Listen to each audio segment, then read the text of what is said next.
Assalamualaikum warahmatullahi wabarakatuh. Apa kabar anak-anak semua? Semoga Allah Subhanahu wa taala berikan kesehatan bagi kita semua dan keluarga kita semua. Amin. Kembali bertemu dengan saya Isroi Eko Wibowo pada mata pelajaran Al-Qur'an Hadis kelas 7. Mari sebelum kita mulai pelajaran pada kesempatan kali ini, kita mulai dengan membaca basmalah. Bismillahirrahmanirrahim. Anak-anakku yang dimuliakan Allah Subhanahu wa taala, simak video ini sampai selesai untuk mata pelajaran Quran Hadis kelas 7 bab 1. Yang insya Allah pada kesempatan kali ini kita akan membahas tentang pengertian hadis. Kemudian yang kedua adalah fungsi hadis terhadap Al-Quran ya. Silahkan nanti Ananda semua membaca modul yang sudah diberikan oleh Bapak, kemudian silahkan dibaca di bab 1 pengertian hadis, kemudian fungsi hadis terhadap Al-Quran ya. Anak-anakku yang dimuliakan Allah Subhanahu wa taala, ada satu ungkapan di masyarakat, pertanyaan yang sangat menggelitik bagi kita semua, yaitu terkait dengan ungkapan begini. Ketika mempelajari Al-Qur'an ataupun hadis, maka yang dipelajari kebanyakan adalah mengajarkan kekerasan, atau biasanya masyarakat mengenalnya dengan gini. Semakin mempelajari Al-Quran dan hadis, maka akan semakin tinggi orang tersebut itu bisa menjadi teroris. Apakah hal ini benar atau tidak?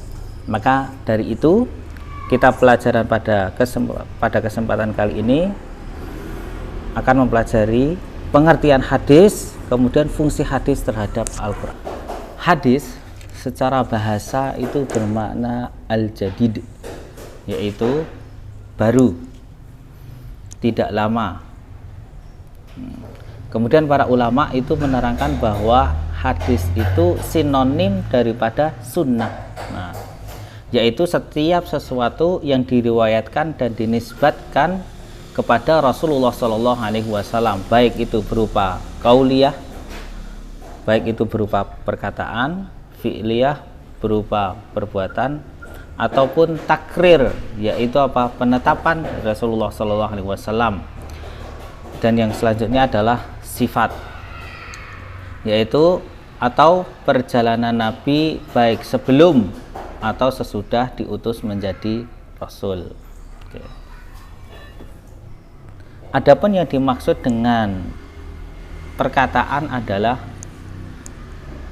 segala perkataan yang pernah diucapkan oleh Rasulullah Shallallahu Alaihi Wasallam kepada para sahabat-sahabatnya, ya ini dalam berbagai bidang, baik itu bidang syariah ataupun akhlak ataupun pendidikan dan seterusnya.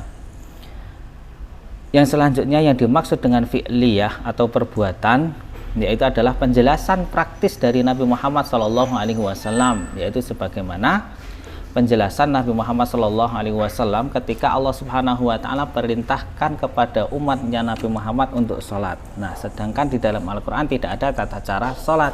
Nah, dari sini Rasulullah Shallallahu Alaihi Wasallam menjelaskan tata caranya sholat, sebagaimana Rasulullah Shallallahu Alaihi Wasallam menyampaikan, "Sallu kama ra'aitumuni usalli." Sholatlah kalian sebagaimana kalian melihat aku sholat.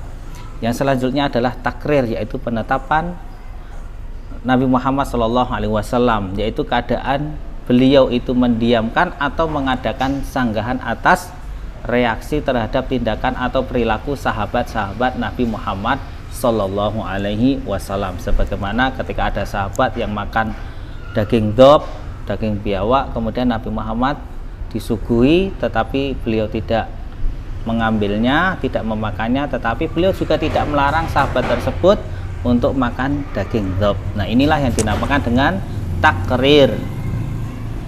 Selanjutnya adalah sifat, yaitu sifat atau keadaan himmahnya Nabi Muhammad Shallallahu Alaihi Wasallam, yaitu apa?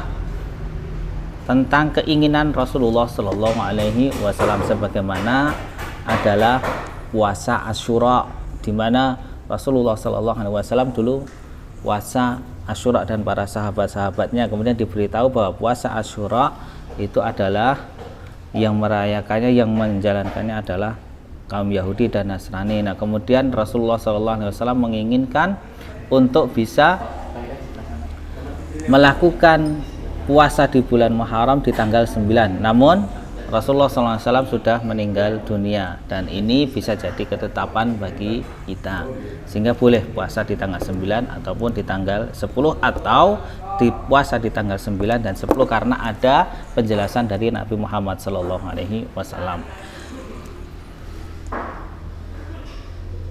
Selanjutnya kita akan membahas tentang fungsi hadis terhadap Al-Quran. Fungsi hadis terhadap Al-Quran yang pertama adalah bahwa hadis itu mengukuhkan hukum yang sudah ada di dalam Al-Quran. Yang kedua, merinci ayat-ayat yang masih mujmal, ayat-ayat yang masih sifatnya umum. Nah, yang ketiga adalah menetapkan hukum yang belum terdapat di dalam Al-Quran. Yang keempat, membatasi keumuman ayat Al-Quran.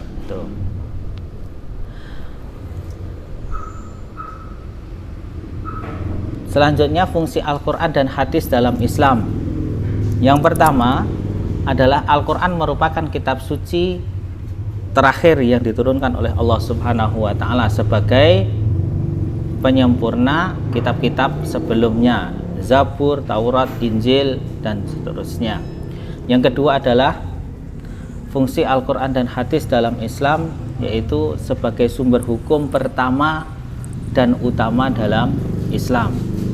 Yang ketiga adalah hadis merupakan sumber hukum kedua ajaran umat Islam setelah Al-Quran.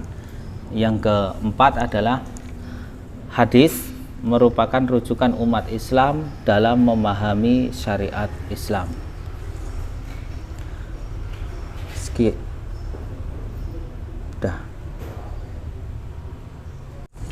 Nanti silahkan Anda semua kerjakan tugas yang sudah Bapak siapkan, termasuk di dalamnya adalah kelompok diskusi yang sudah Bapak buat. Nah, silakan nanti Anda kerjakan itu semua. Kemudian ketika ada masalah, ketika ada permasalahan dalam memahami pengertian Al-Quran dan pengertian Al-Hadis dan fungsi hadis terhadap Al-Quran, silahkan nanti Ananda chat Bapak, yang insya Allah nanti kita akan share kembali di pertemuan yang akan datang. Kita akan bahas kembali. Ini yang bisa Bapak sampaikan. Kurang lebihnya mohon maaf.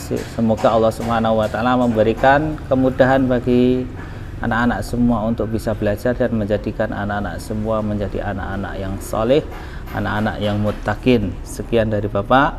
Assalamualaikum warahmatullahi wabarakatuh.